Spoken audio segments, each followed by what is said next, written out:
We are calling this How We Are What We Are, Story of Reincarnation. So I'm just going to start with the original plan for the Earth. My mother was approached in around 1973, an ordinary naval officer's wife, and she had never appeared to me to have any particular psychic interest or anything, and she had a very serious approach from the other side. I went to a convent school, so the way that it happened was very much in the way of saints of the past, and nobody would want that to happen to them. And in truth, it made my mother very unwell for some time, not mentally but physically. And initially, there was a sort of plan, I think, that to try and give this message to the church.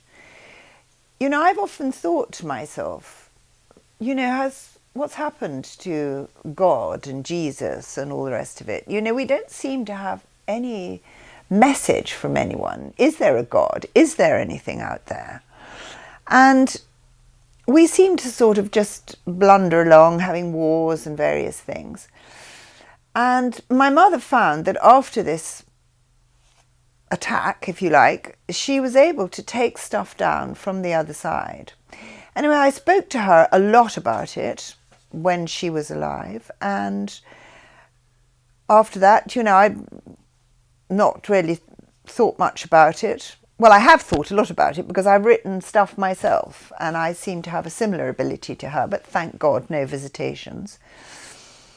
And when you do, it runs in your family, you take it as read. So I have decided, with Miles's help, to read some of these things.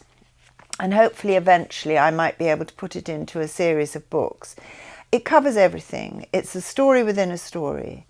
It's about Jesus Christ. There's a massive lot about Jesus Christ, about how this world should be. It's millions, billions of years old. So there have been many, many different civilizations which have come and gone on this planet.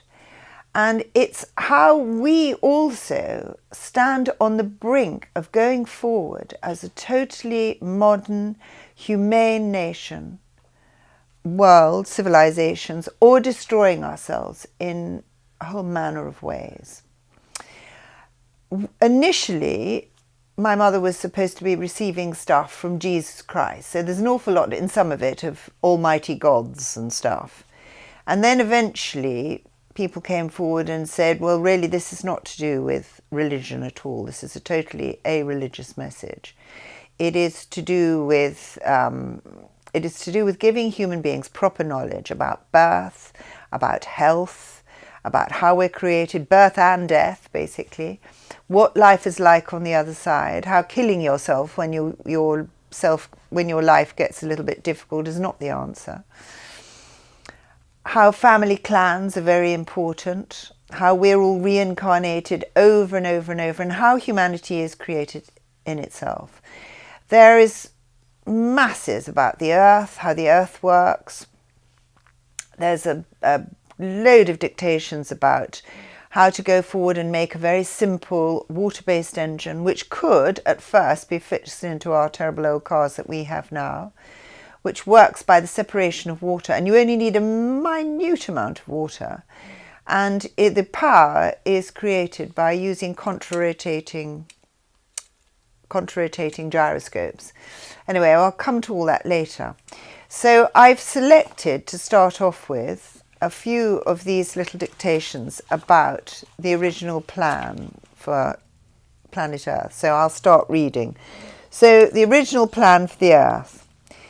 So this is an old one. This came from 29th of March 1976. So there are a few almighty gods in it. And anyway, it's still interesting. In the beginning, planet Earth, part of the great universe, caused to be created by the ordination of God. Now, let me start again. I've made a mess of that.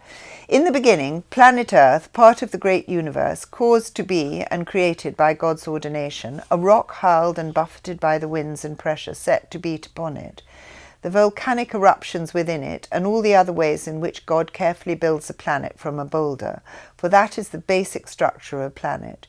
They are all nothing more but a boulder of enormous size, a boulder in which are all the basic elements that must go into the make-up of a planet that must be like all things of this nature, as it must be its basic design, also a motivated thing, it must be round. Hurled and buffeted from outside and from within, it gradually takes up this round shape, and forces pitted against it creates in its centre a glowing furnace, as has been realized by many who have taken up a study of these things. Contrary to the belief of many, God truly loves his people, well, we'll see about that, for whom he so carefully designed this physical home, planet Earth, and in the beginning envisaged a thing of great beauty, warmed by the sun that was neither too hot nor too cold, wetted by the rains that could not cause disasters by their torrential nature, but would bring great succour to the life pulsating and growing within the planet. Gentle winds to fan this world, to help the weather carefully designed for the benefit of all those things that live and grow in their physical home. Such was the original plan of Almighty God for his planet Earth, and the physical home of a large number of his people. In the uttermost ends of the planet, intense cold, not a part intended ever for habitation. In the centre, intense heat, the part of the world known as the equatorial, not either a part intended for habitation or the growth of any kind. So it should be that the uttermost ends of the earth, and in its centre there shall be fallow, uninhabited areas without vegetation of any kind. A careful look at a well-constructed and marked model of the world as it is now will reveal where the seas and land masses are at this present time. Most of these are now quite different to the original concept, and plan carefully devised for the greater joy of all the creatures that were to dwell in it. I'm sorry if I make mistakes. This was done a very long time ago on a very old typewriter. It will also be easily seen that for the greater ease in the charting and mapping of the world's surface, mankind himself has divided the surface of the earth into squares, commonly known as longitude and latitude, in a way similar to the Lord of creation divided up the earth's surface in the beginning. There were, in fact, parallel zones, extending rather in the manner of a belt or belts, following the latitudinal lines around the Earth's circumference. At a correct distance, therefore, all around the Earth were habitable temperate zones, many of which are now thoroughly fallow. Many of which are now, through the folly of other previous civilizations, deserts. A careful study of the map of the present world will quickly reveal where these deserts are: the Sahara, some in large continents of America, Australia, Spanish Morocco, Russia, and China and India. These areas above and below the equator, so situated as to be perfect for human life, with some rain, equitable sunshine, and pleasant seasons of fruitfulness and beauty. Some areas being a little colder than others.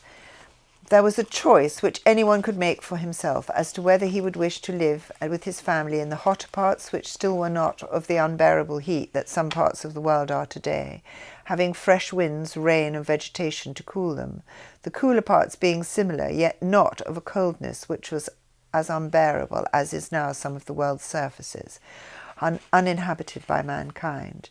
The habitable parts of the world were made up of pleasant lakeland, forests, both in the cooler and hotter areas, edged all around by a gentle sea of great beauty, fertile lands on which to grow many different kinds of crops, graze cattle, and in fact all that mankind could possibly want for a healthy and happy physical life. But avarice and greed always got the better of mankind, as he builds indiscriminately huge highways, enormous buildings, uproots trees and other vegetation for the wealth that it brings, and never cares a thought for the original design of the beautiful world, which must disappear if it is not carefully tended, with a true appreciation of the Creator that designed it, its natural true beauty and concern for the generations which must come after, many of whom must be only themselves if the world is ruined without thought or care as to the delicate way in which the world's weather works, instead of the heedless rush to bring about the technical advances that will bring about wealth no matter what way it is done. In the future, let us hope that mankind all over the world will begin to look about him at his physical home, in which he may have to live not once, not twice, but very many times, until he has progressed to a point of understanding and strength of spirit, and he can go forward to other planes of existence from which there may be no return. Everyone knows of the famines mentioned in the Bible, terrible droughts, failure of crops and other natural disasters which for the poorer and destitute peoples of the world mean starvation or a situation of a physical privation hardly understandable to those who live in the richer parts of the world. In the original plan, such disasters as this could never happen. It is not, as mankind always believes it to be, the folly of a careless and heedless God that allows such things to happen to the detriment and sorrow of his people, but the stupidity and folly of mankind that has inhabited this planet for many, many thousands of years, and who in prehistory, when they did come to power and knowledge, ignored every warning given to them, and messages just as powerful and important as this message will be, and did nothing to right wrongs and correct some of the folly that was ruining their own planet. So you have, as already mentioned, the story of Adam and Eve, the story of Noah's Ark, all of which, given to ignorant and primitive man, was meant as proof which would one day come to light, as it is hoped that it now will, of what has happened in the past to this planet. This planet promptly farmed by a people joining themselves together for their own ultimate and collective good, discussing with intelligence and wisdom the way in which the whole surface and area of their planet should be cared for, and not by people always at enmity with one another, could in generations to come be so improved that many of these natural disasters, bringing famines, droughts, and all other kinds of sorrows and afflictions, would never happen. Let those in this world who waste millions on such things as space travel, which for this present humanity is a complete waste of money, as the motivating power available to it, let alone a proper understanding of the universe, the way in which it moves, the special times at which the travel must be attempted, the way in which certain planets must remain fallow and some inhabited, a delicate balance which is very important. All these things, let this money and other monies wasted in this modern world be spent on those things which will bring peace, harmony and joy to mankind, and a progression which at this present time seems impossible for them. Let all those who have the ruling of the world come to understand the folly of those who have gone before, and all but destroyed this beautiful world that God planned and gave to them. Let them think not only of man-made disaster such as the atom bomb, but a natural disaster even worse, which will destroy the world once again if the great care is not used in the proper farming and management of it. Let all those who wish to waste money upon such foolish and truly stupid notions as space stations on the moon understand that the moon must remain a dead planet, for it is all part of the delicate balance of the planets and the way in which the universe works, and the important task that the moon itself, as it is now, accomplishes. Any attempt to place anything on the moon could in itself bring about a natural disaster such as the world's inhabitants have no concept of. Similarly, let them understand that Mars, Jupiter, Venus, and others are all dead and fallow planets and must remain so, until the powers of creation that understand these things deem it to be otherwise. Space projects sent to these planets are a waste of money and a folly. Such money should be spent on useful, ongoing projects within this planet itself. A careful look should also be taken at projects to build huge dams from existing rivers and lakes. Sometimes these vast artificial constructions bring nothing but an irreversible loss to the world, as rivers, lakes, and even streams all have their very important place in the natural scheme of things. One day it is hoped that vast areas of desert land will be recaptured and with carefully sown rainforest and special hot weather trees, many of which are still to be found in various parts of the world. This project in itself could give much needed employment to many and bring only good into this physical world in re-establishment of the weather patterns and a great lessening of the famines and other disasters that bring such distress to the poorer nations. only gathering together of the world's nations in a real effort to promote general good without suspicion, enmity, hatred and greed can hope to bring these things about and restore much to the people who must live their physical lives on this planet. Sorry to stumble over some of that, but the typing's not very good, and some of the words are a little bit. But anyway, you get the plan. Anyway, then I've got this one, which I'm not quite sure when this was. I'm just going to talk about the world to begin with. So this was originally something called the Plan to Save Planet Earth. There are many of us here who feel that the living are so ignorant and so difficult to persuade that you might as well give them simple religions which cheer them up and give them some sort of joy in their short lives, and simply let them grind on as best they might, leaving even the most intelligent populace in ignorance. This means that eventually, for many centuries, a useful planet will simply return to the dust from which it springs, and it will be perhaps 1 million years before that particular planet is habitable for even sometimes simple animals. This belief has been proved unworkable over and over again, and so over the last 500 years, we have worked out a plan which we know will work. It means that millions upon millions of people, both on the non-physical plane and the physical, must be recruited to put the plan into action initially. We must have someone or several someones, hopefully within the same family, to give the initial message and list of instructions. These are the way in which many ignorant people of all races slowly destroy themselves, usually after about 2,000 or 3,000 years of civilization, and we can see that everything is going wrong at the moment. Firstly, by misuse of the planet's resources, most of all trees.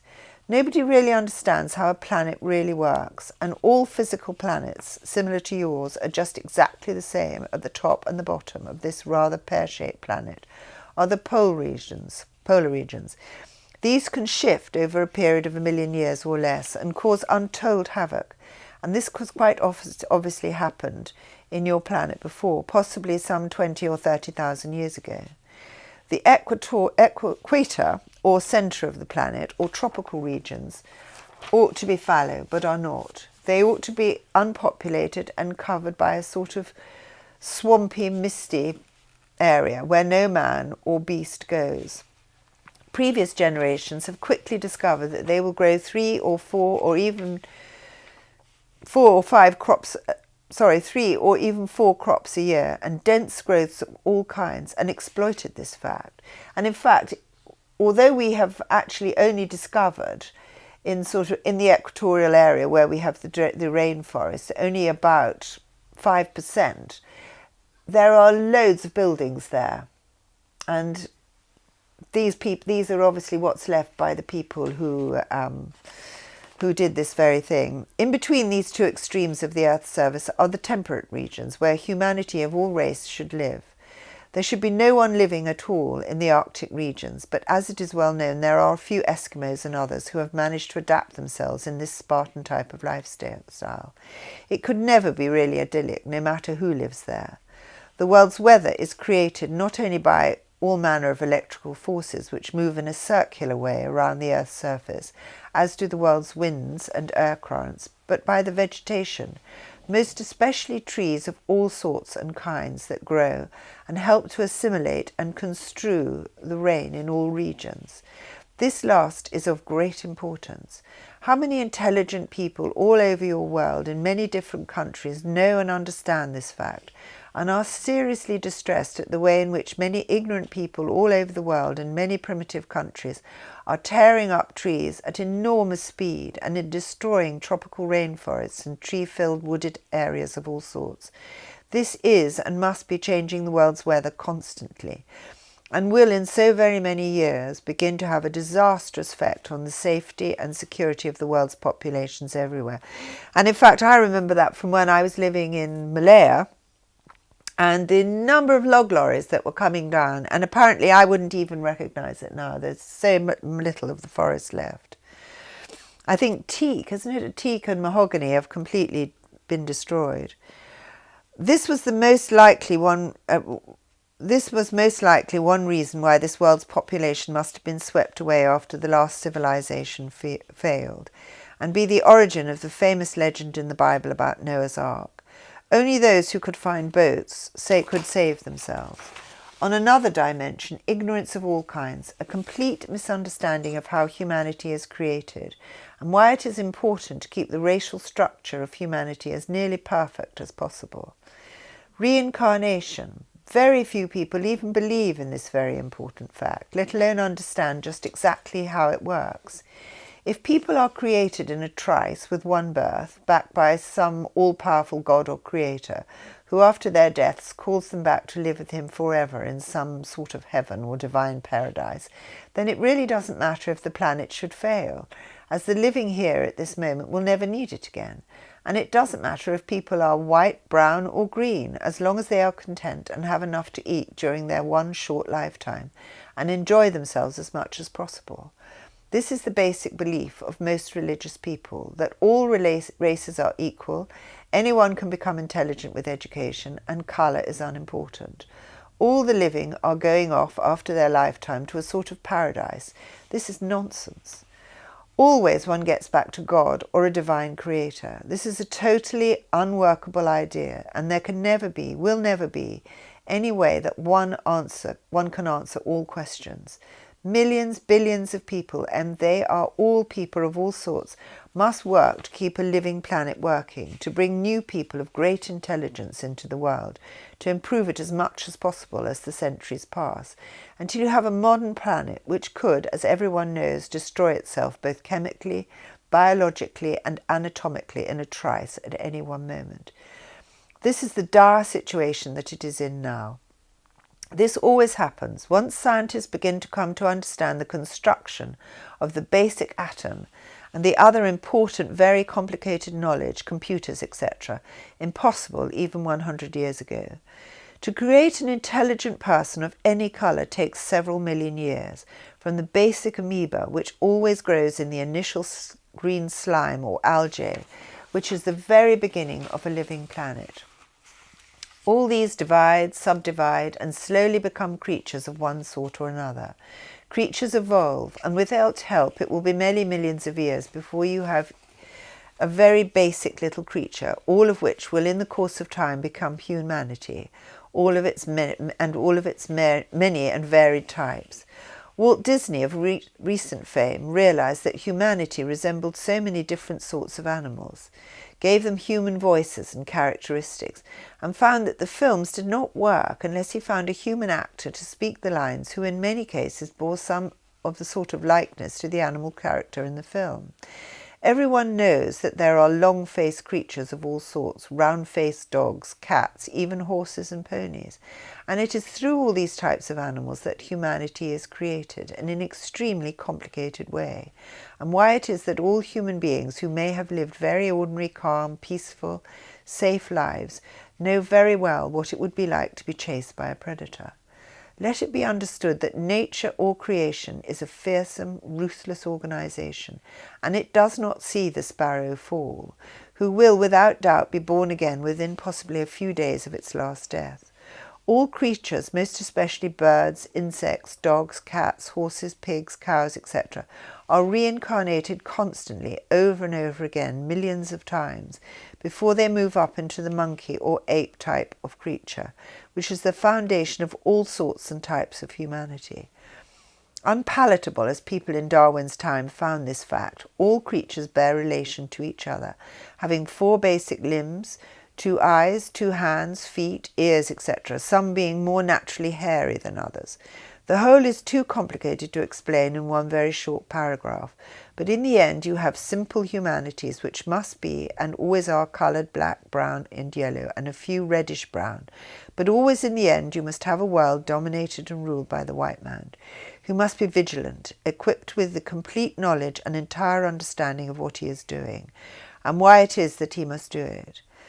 Many people of the not-so-distant past saw for themselves that this must be so, without really having any understanding or realization of why this should be. It must be, or on that reason alone, all living planets of great modernity and advancement will fail. Very soon travel all over this world's surface will become very cheap and easy, and if people do not come to understand why, all manner of children will be born to all hues and colours which in another way that humanity which is another way that humanity destroys itself. People belong in clans. Some of these are very large, and their rebirth must be worked out in a very complicated, computerized way, far too complicated to explain in this short chapter. For instance, should you have a black Negro who marries a white woman, they will have brown children. Those brown children would possibly marry even a Chinese or an Indian or another white person. This brings into the world, and has done already all over America, a humanity that simply cannot be reproduced or reincarnated. It is possible for a white man to be reborn as a brown man because his descendants intermarried with a Negro. This causes utmost distress and discontent in the children of that family, as although previous lives are completely forgotten on rebirth, it is the entity that remembers, and has all manner of strange memories impossible to explain. Black people who remain together in their own environment are perfectly happy as black people and have no wish to be anything other than they are. They are happy with their own people, and basically all types and all kinds of people are happiest within their own clan groups, not only within family units, but groups of people. All humanity belong in groups, work best that way, and it's safest that way. Loneliness is the worst affliction of civilization, both through utter ignorance and stupidity of populations who disorganize human life in the way that it has slowly become today. This is another way that humanity slowly breaks down family clans, and in the end destroys the family, the human family, which is the only way that humanity can possibly come to happiness and contentment, and the right way of living. Once you get a population in any country that is made up of people of such complicated types of people, and an algebraic equation that would be impossible to reproduce, then reincarnation becomes impossible, and all of those people simply cannot be born again, and their genealogy dies out. This will happen inevitably if proper knowledge is not given. This knowledge should have been given with the first Christian message, but was not, and no one will ever know why things have meandered on from before Christ walked the earth, and we can tell the reader that he most certainly did walk the earth, and a long chapter about him in his lifetime and why all this happened must go into the final book and the message for all humanity. Let alone anyone who has simple understanding of history, to look backwards and just think a little of the remembered events of the last 2, 3 or 4,000 years, the Greeks, the Romans, and all manner of Arabs of all sorts, both black and white. The Moors, or blackamoors as they were known, hated and feared, who helped to populate parts of all European countries. Their descendants are there to this day. Slavery was prevalent long before Christ, when a small Mediterranean island or other defenceless village would be raided by ruthless savage Arabs, usually who were fierce, ruthless traders and fighting men. Women would be forced into a sort of servitude which would make hell look like paradise, and bear children by all manner of different fathers who had forced them into their service. Eventually you had, in the Mediterranean countries, people who were the forefathers of what is now known as the Jewish people, who are a polyglot of peoples created out of horror and ignorance in the long-distance past. They really do not belong anywhere, and are a perfect example of what ignorance breeds. Many of them are very intelligent, being quite obviously reincarnations of some white or brown person of importance, who bred with a simple Arab slave girl many hundreds of years before. Eventually, many of these people filtered through Spain, Italy, and France, taking up residence in Germany, Russia, and other countries. Never have they been wanted, because they simply do not belong anywhere. The way in which so many millions of these unfortunate people have been destroyed is well known to most knowledgeable people of today, and it is a horrible and terrible story. They should never have had to be put to death in such a dreadful way. No divine being who was similar to the gods people of all races believe in would ever have allowed such a thing to happen. They should simply have died out in a natural sort of way. Many families wonder why it is that in the third generation of perhaps quite a large family there are either no descendants or only one or two. This means that the genealogical equation that brought them all into the world must end and not be reincarnated. Well, that's happened in my family. Of 3 sisters, only one of us has had 2 children. And myself and my other sister have not had children. In the book, we shall explain in all manner of ways how ordinary people must come to view their lives, how to find again their family histories, family clans, and marry not someone who is utterly different to themselves, but someone who is similar, built in a similar way, thinks in a similar way, moves, and this is tremendously important, in a similar way. All of these things, this is the basis of future family clans and the sort of happiness that means the most to people of all sorts. Now we come to economics. There have been many since the 17th century who believe that they had the answer to government on a large scale. None of them put their finger on the pulse, the comprehension of the simple key to success in this field. Jesus Christ was supposed to have said and did, "The poor you shall have always with you," and indeed you do. Only a few people are intelligent enough to rise up and create wealth. The rest, just as it can be seen in the insect world, are drones. All of nature repeats itself over and over again. In the end, it is the drones of all colours who, unable to work or create wealth, rise up and destroy those who live in splendour, either through their own efforts or through those of others related to them. Humanity is not equal, could never be, and never will be. The right course is a sort of middle road through a benign communism or socialism and democracy. No one on this planet has got it right. All of the last 2 or 3 or even more wars have been caused because one country, Great Britain, has wealth, and the others, Europe, had too many homeless, destitute people they could neither feed or accommodate. A terrible situation in this planet there is now. And there will be a time when there is not a terrible situation in this planet there is not now, and never will be a time when there is not enough for everyone in one way or another. Money or wealth must flow. It must not be walled up in banks, insurance companies, trusts, enormous companies, which in the long run are nothing more than a hitch in government. If the ordinary man in the street has no money, then he must look to the state to keep him. In desperation, he has almost nothing to spend. Luxury goods cannot thereafter be created. All goods become too expensive but for the few wealthy.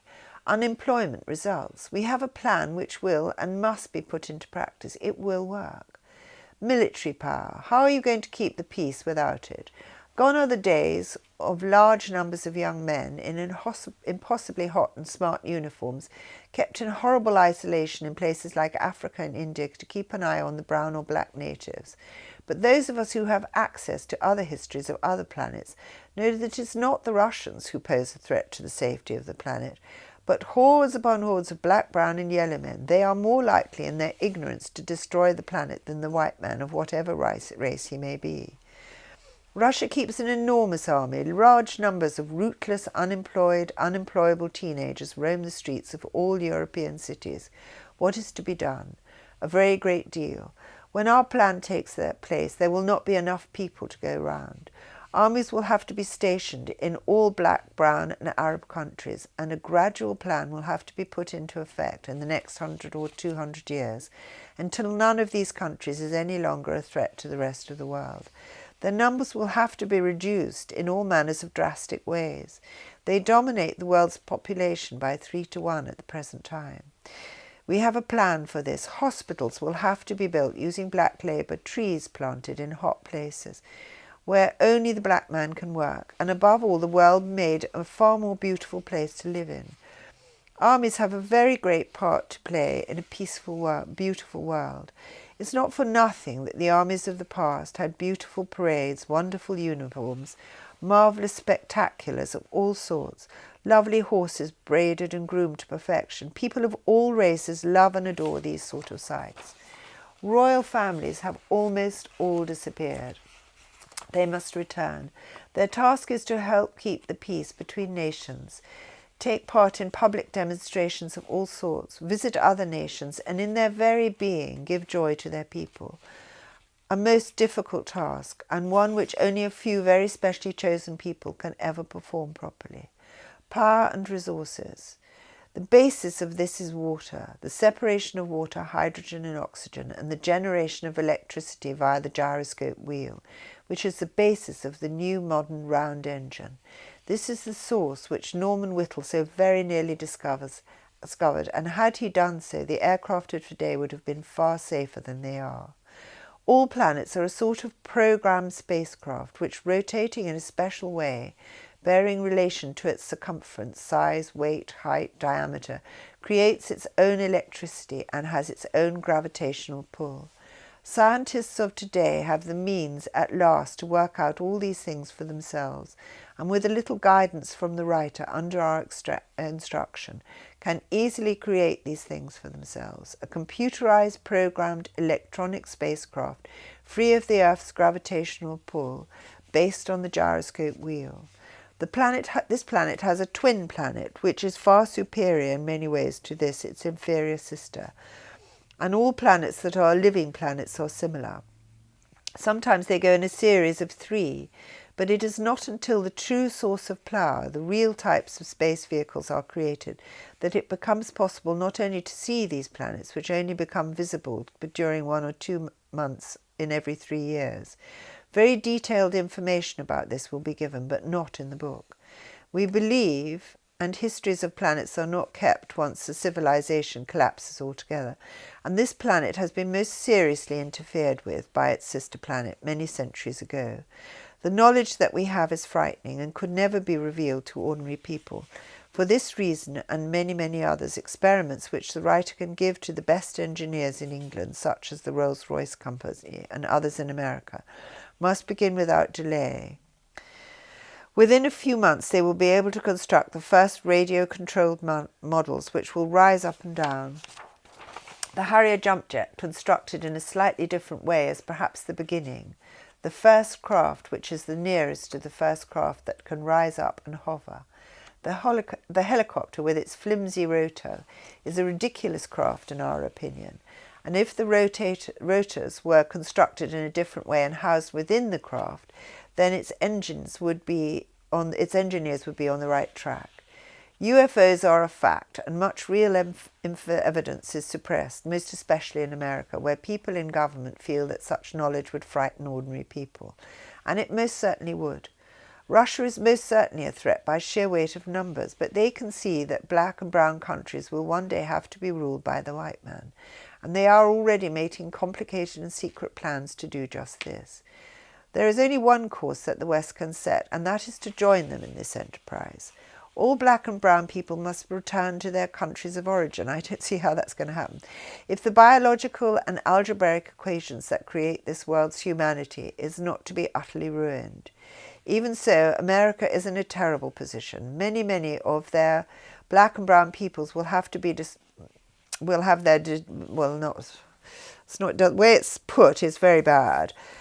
But their genealogy will just quietly come to an end in one way or another during the next 100 years to save those who are yet as not hopelessly intermarried already. There is a very great deal that must be planned to build new black cities, not only in Central America, but in various parts of Africa, but not horrible grass huts, proper cities which are modern, with hospitals, swimming pools, water systems, which will take many centuries to perfect. Gone will one day be the case that anyone needs to starve in the wilderness. They need not now, properly organized. Another serious problem is the Earth's crust, which at the present time is not in serious danger. Poor countries like Russia, Africa, China, and other large land masses like India are peopled by mainly very poor people who live their lives in poverty, mostly on the land, and are lucky to own a bicycle, never mind a car.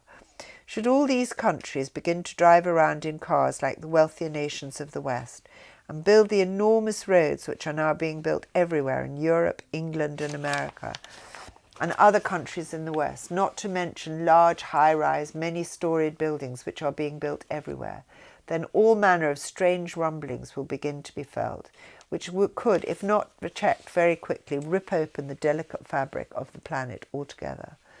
All planets are built rather like an orange, with an inner core of fire and electricity. This core, like the mysterious inner chamber of the human brain and other brains, moves, and in its movements creates its own electricity. As all knowledge is given to eminent doctors, engineers, geologists, and many others, it will be seen that all nature follows a similar pattern. Everything is created in much the same way. Once anything interferes with the delicate workings of nature, it simply destroys everything and starts all over again. Once the human body is old, it must be destroyed and a new one created. Plants and planets, all are just the same. Too much of the wrong amounts of weight on the surface of a living planet, done in the wrong way, and there will be, in the space of a few hundred years, be a holocaust which would quickly destroy millions upon millions of people, cities, and much, much more. Once the world's weather also goes seriously wrong, then you have a nightmare of destruction which even an atom bomb could not emulate. Many writers of science fiction have written tales of planets colliding or streaking through the universe, creating dreadful hazards. This would be impossible. Once a planet begins to go wrong, whether it is inhabited or not, then it is so constructed that its inner core will consume the whole, and you are left with fragments which do cause a hazard and often travel around the universe and represent a hazard always to spacecraft. This universe is so large and disc-shaped that no one could possibly go far within it, and most any traveller can do is to travel a short distance within its own immediate space. Some planets visible from this planet would take several thousand years to reach, which would be pointless when the human span is only 70 or 80. The foregoing is merely a synopsis of what a world message is to be, given to the world's leaders in a way which we have devised. A book must be written for ordinary people to give them knowledge, suitable for ordinary citizens, so constructed that it will give people hope and a new way of looking at the future, a new way to find happiness, which so often in an ignorant world seems impossible, and people live sad, lonely, and dreadfully unhappy lives. Everything in the end comes down to knowledge, understanding, and careful organisation. At the present time, human life in all countries is haphazard, and the desperate pray for guidance, which sometimes they feel they get, and at other times most certainly do not. As can be seen, this message will cover every possible fact of human life, every possible nuance of knowledge which concerns government and the creation of a planet, which for future generations could be and will be a place of great beauty and joy to live in. And I think that's enough for the time being. Miles. Yes. And then I've got the creation of mankind. Well, we'll have a break. We'll have a break because I've got to do that.